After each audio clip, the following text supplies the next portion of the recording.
Hey there, I'm Niall. Some of my students have been asking for a workout routine, just something that'll get them going with their practice. So here are a few things I've picked up over the years. I'm going to give you some exercises here that'll build up your chops, keep your fingers busy, keep your brain active. And then I'm going to show you how to play that little Steve Vai style riff I played at the start. I'm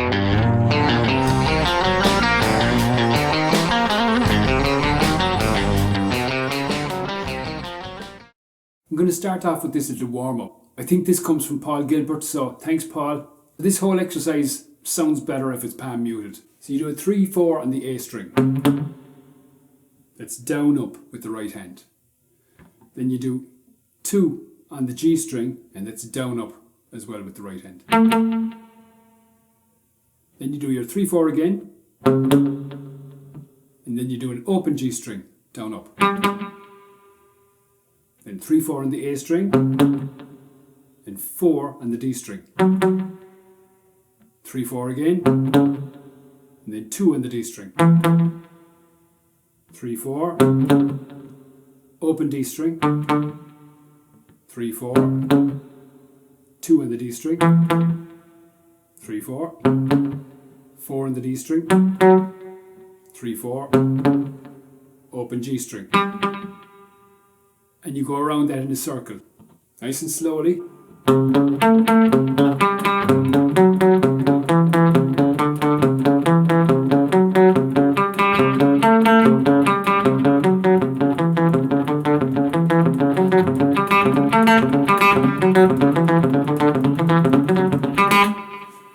You build up your speed like that.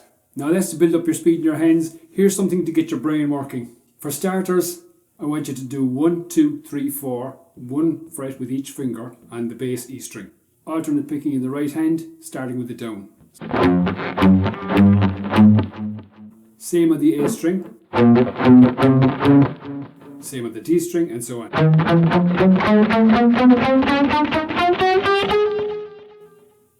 And then go backwards, back down the neck.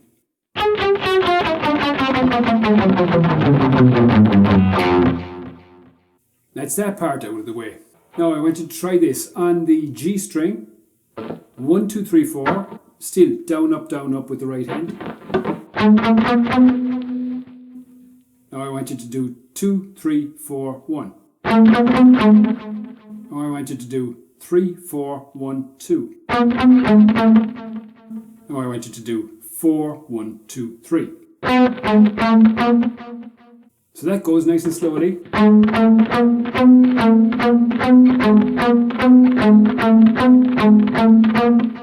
Bit faster. Bit faster again.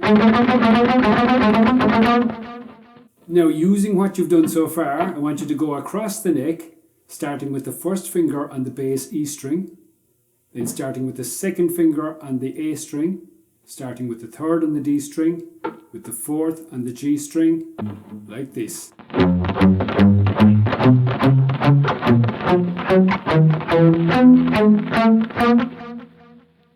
You've got that far, so you start again at 1, but on the B string. Then with 2 on the E string.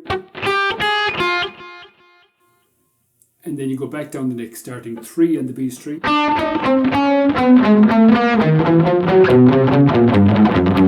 So that goes, whole thing, nice and slowly.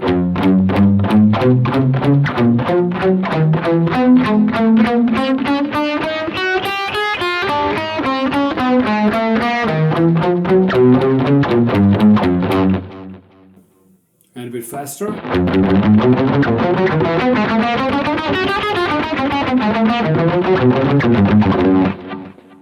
Now to build on that, when you get to the treble E and you're changing back over to the B string, shift everything up a fret.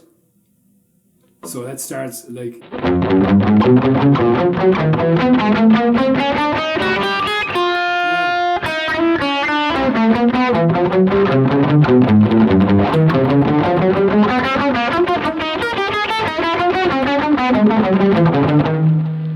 And so on. You can go right up the neck and you can go back all the way back down as well. So that's that one out of the way. Now here's another nice little Paul Gilbert exercise. I have a student who's into real heavy metal and he wants to build up his upstroke strength. And I came across this exercise, I think it's a Paul Gilbert one as well, which involves just the 3 treble strings. You pluck the treble E up, then the B up, and the G down, like that. So up,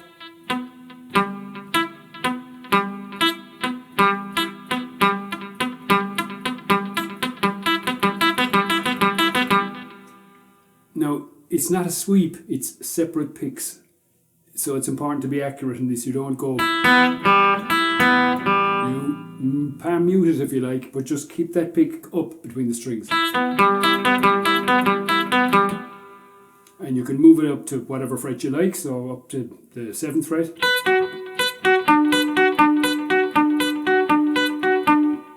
That 7th fret on the 3 strings is a B minor.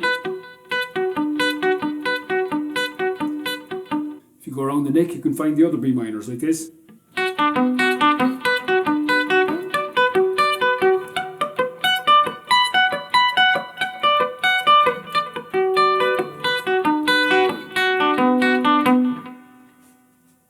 And to make it even more musical, add in some other notes into those chords. So let's stay on B minor.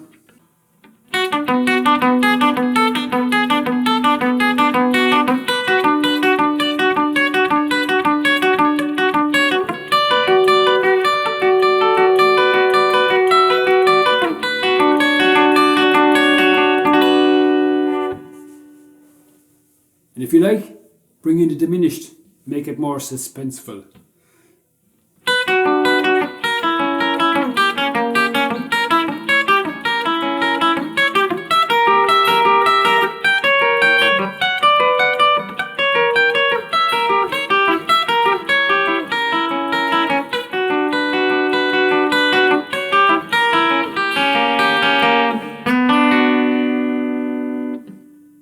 And that diminished I was using brings me on to something else.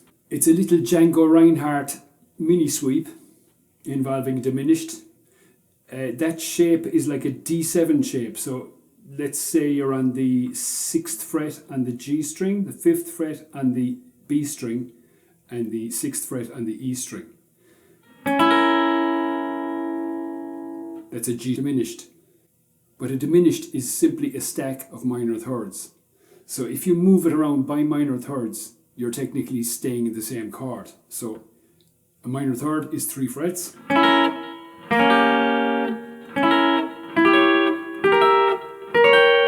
They're all just inversions of a G diminished. The Django trick is pluck up on the E string and sweep down on 3 strings. Then move around those inversions. So move by 3 frets each time, and it sounds like this.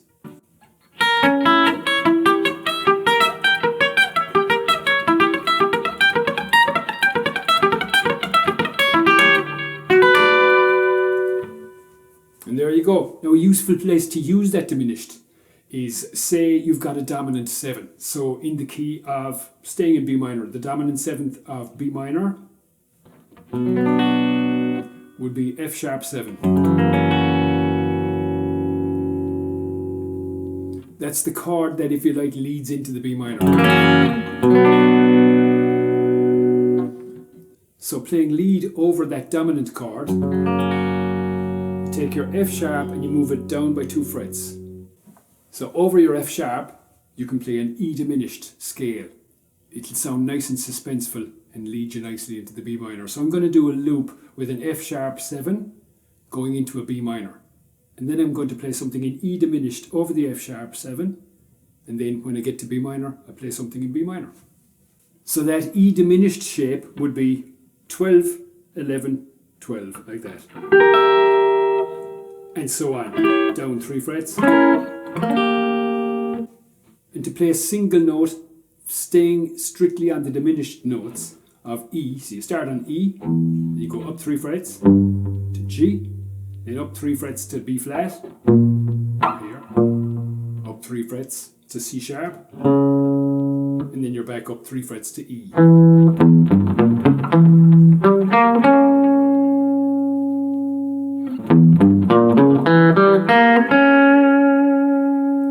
Now you're on the G string, so you can make that little D7 shape that I was talking about. So you're 6, 5, 6. And then you're into your... So I'm going to give you a loop of a rhythm with going from F sharp 7 into B minor. And then I'm going to try and play some lead over it using the E diminished scale leading into a B minor scale.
So I hope this has given you something to think about, something to do with your idle hands, and this is how you play that riff I was showing you at the start.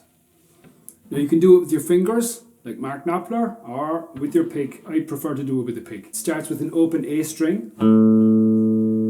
Slide from 5 to 7 on the D string with your second finger. Then with your first finger, 5 on the B string. Then you slide back down from 7 to 5 on the D string. And then, if you can, you hit an 8 on the B string.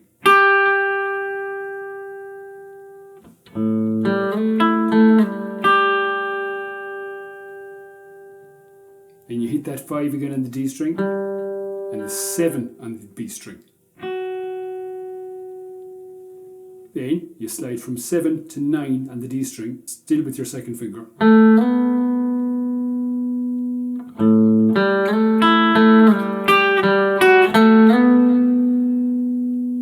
Now with your first finger, you fret the 8th fret on the B string and you hammer to 10. Then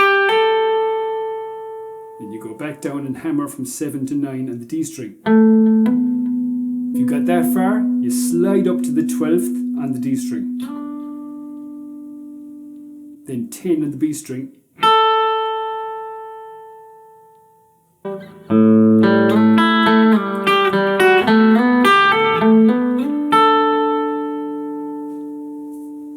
Then 12 again on the D string.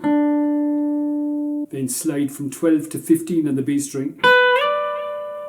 Fret the 12 again on the D string, but with your first finger. 15 again on the B string. Then slide from 14 to 17 on the D string with your second finger. 15 on the B string. 17 again on the D string. And 17 on the treble E string. So the whole thing goes nice and slowly.